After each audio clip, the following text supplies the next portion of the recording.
થઈને ખાવાનું છે, ભેગા થઈને ભગવાનનું નામ ગાવાનું છે. ઉત્સવ હૈ એ 7 દિવસીય. અને બેસતા વર્ષ પછીની પહેલી વહેલી જાત્રા આના જેવી હોય એનાથી રૂડું બીજું શું? જ્યાં આટલી આટલી ગબતરીઓ હજારોની સેંકડોની સંખ્યામાં હોય અને એની રજથી ગોરજથી જ્યાંનું વાતાવરણ પવિત્ર હોય, આ ગૌશાળાની ભૂમિ, આ પવિત્ર ભૂમિ, અને એમાં ગોપાલ કૃષ્ણની કથા, આના જેવું રૂડું બીજું શું હોય? તો જન્માંતરે ભવેત પુણ્યમ તદા ભાગવતમ લભે. જન્મ જન્માંતરના પુણ્યો, ત્યારે આવો અવસર મળે. એટલે ધન આજની ઘડી રે રળિયામણી, મારો વાલોજી આવ્યાની વધામણી રે. ઉત્સવ ઉત્સવ ઉત્સવ. હારે ધન્ય આજની ઘડી તે રળિયામણી, હારે ધન્ય આજની ઘડી તે રળિયામણી, હારે ધન્ય આજની ઘડી તે રળિયામણી, ઘડી તે રળિયામણી. હેજી મારો વાલોજી આવ્યાની વધામણી, હોજી રે મારો વાલોજી આવ્યાની વધામણી, હોજી રે ધન્ય આજની ઘડી તે રળિયામણી, હારે ધન્ય આજની ઘડી તે રળિયામણી.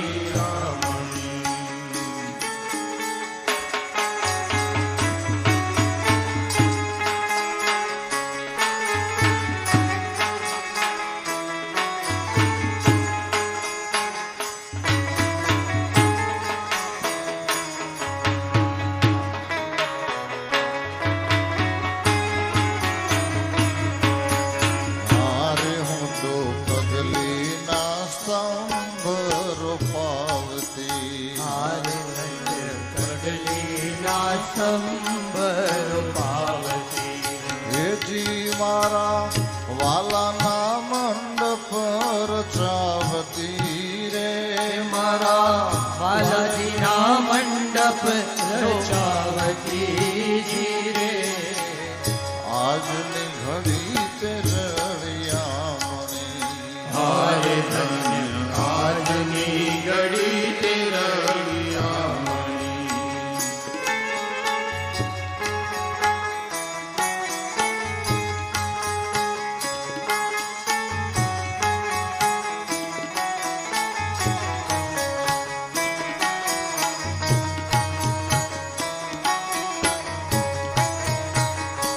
પૂરો પૂરો સુહાગણ સાથિયા, હારે પૂરો પૂરો સોહાગણ સાથિયા. દેવી જેમ મલપતા મલકતા આવે હરિ હાથિયા રે. આજની ઘડી તે રળિયામણી, હારે ધન્ય આજની ઘડી તે રળિયામણી.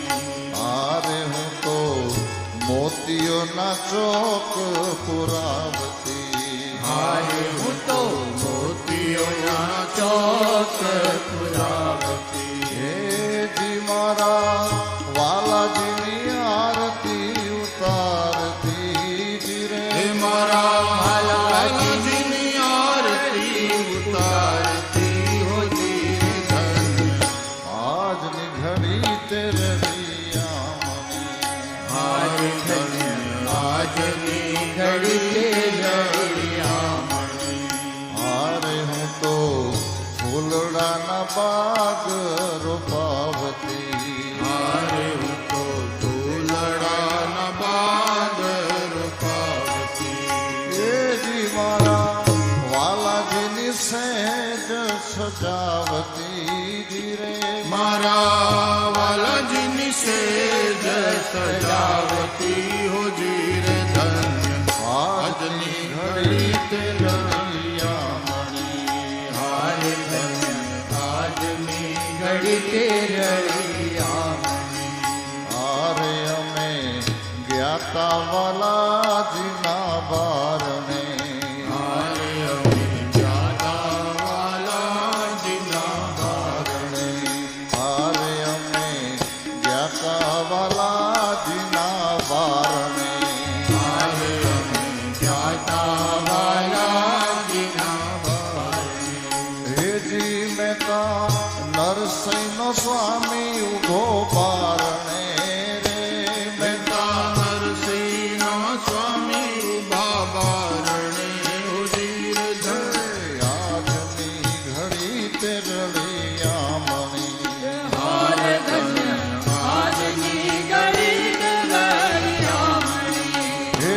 મારો વાલોજી આવ્યાની વધામણી જીરે મારો વાલોજી આવ્યાની વધામણી ઓજી રે. આજની ઘડી તે રડી જામણી મારે ધન્ય આજની ઘડી તે રળિયામણી. આજની ઘડી તે રળિયામણી. મારે ધન્ય આજની ઘડી તે રળિયામણી.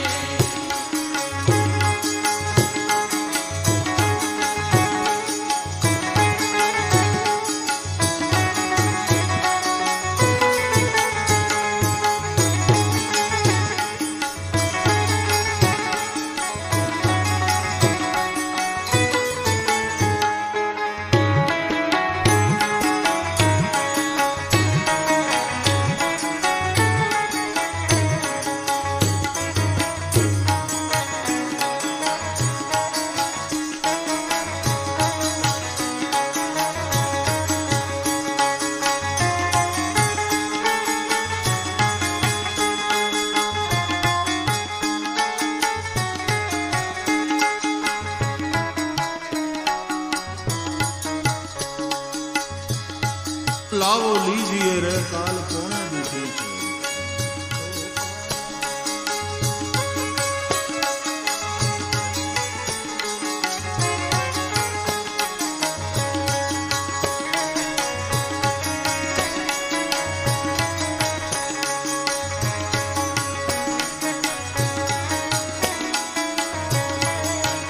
હે આજનો લાવો લીજીએ રે કાલ કોણે દીધી છે. આજનો લાવો લીજીએ કાલ કોણે દીધી છે. આજનો લાવો લીજીએ રે કાલ કોણે દીધી છે. આજનો લાવો લીજીએ કાલ કોણે દીધી અવસરીઓ વહી જાય છે રે, અકલ કોણે દીધી છે. અવસરીઓ વહી જાય છે રે, કાલ કોણે દીધી છે.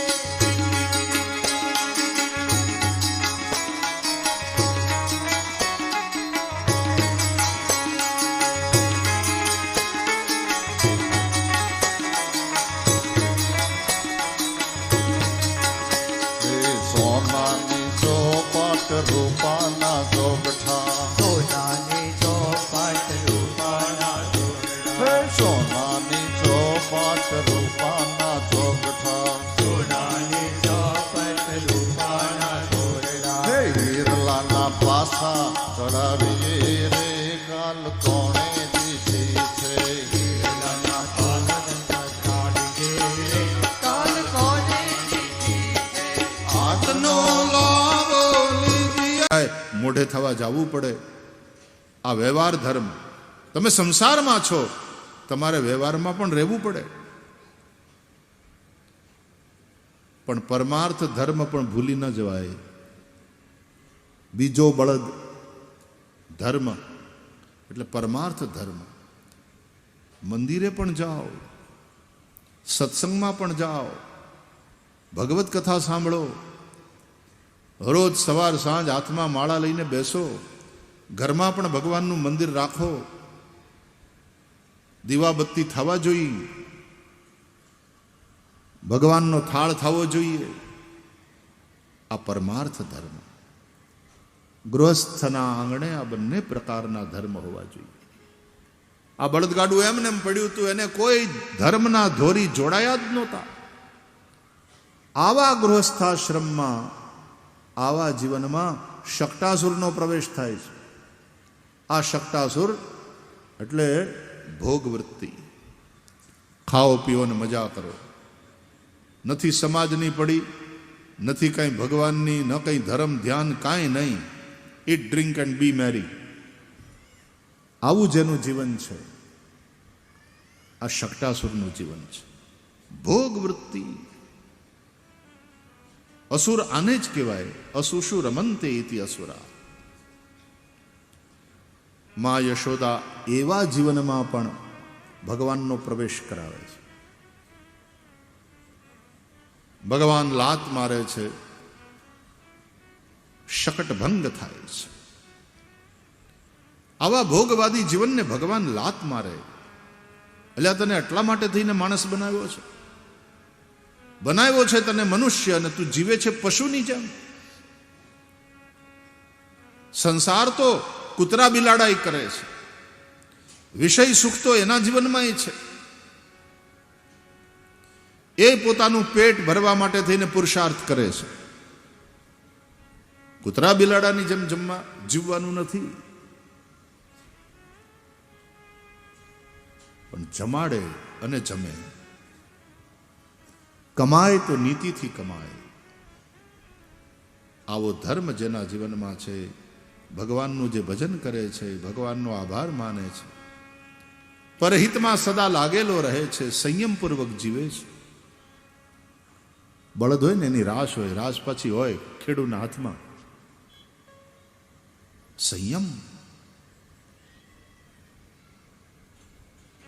ભગવાને શકટભંગ કર્યો, માટલા ફૂટી ગયા, રસ ઢોળાઈ ગયા.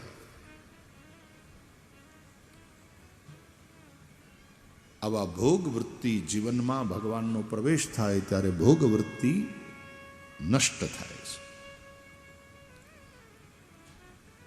બધાએ ગાડાને સીધું કર્યું. રડતા શ્રી કૃષ્ણને ઉપાડી લીધા નંદ બાવાએ. આમ કેમ થયું? નાના નાના છોકરાઓ ત્યાં રમતા હતા ને, એણે જોયેલું એટલે કીધું કે કનૈયો જાગી ગયો, રડતો તો. રડતા રડતા હાથ પગ ઉછાળતા ઉછાળતા એના પગની પાટું વાગીને એટલે ગાડું તૂટી ગયું.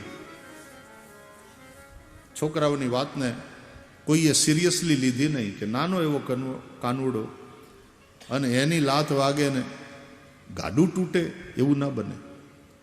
સારું થયું કે માથે પડ્યું તોય કનૈયાને કંઈ થયું નહીં, ઘાત ગઈ.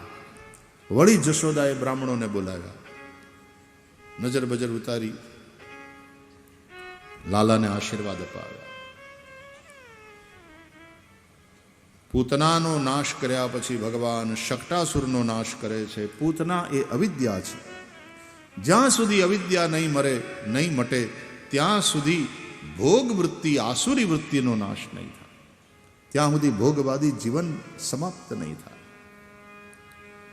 સુખદેવજી કથા સંભળાવે છે, એ પછી ભગવાને તૃણાવર્તનો નાશ કર્યો. દૈત્યો નામના તૃણાવર્ત કંસ ભૃત્ય પ્રણોદિત. વંટોળિયાનું રૂપ લઈને આવે. શ્રી કૃષ્ણ જ્યાં બેઠા હતા ત્યાંથી એને ઉપાડી અને આકાશમાં. એવો વંટોળિયો, એવી આંધી ચાલી કે થોડી વારમાં મુહૂર્તમ અભવદ ગોષ્ઠમ રજસા તમસાવૃતમ. એક મુહૂર્તમાં ગોકુળ રજસા ધૂળની આંધીથી ભરાઈ ગઈ. એવી આંધી આવી, સૂર્યનારાયણ ઢંકાઈ ગયા, ધોળે દિવસે અંધારું થયું. રજસા તમસા વૃતમ. આ વ્યાસજીની શૈલી છે.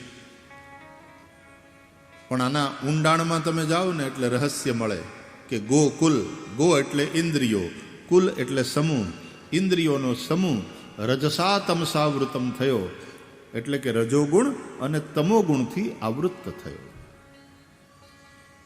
ઇન્દ્રિયોમાં જ્યારે રજોગુણનો પ્રભાવ વધે ત્યારે ઇન્દ્રિયોમાં ચંચલ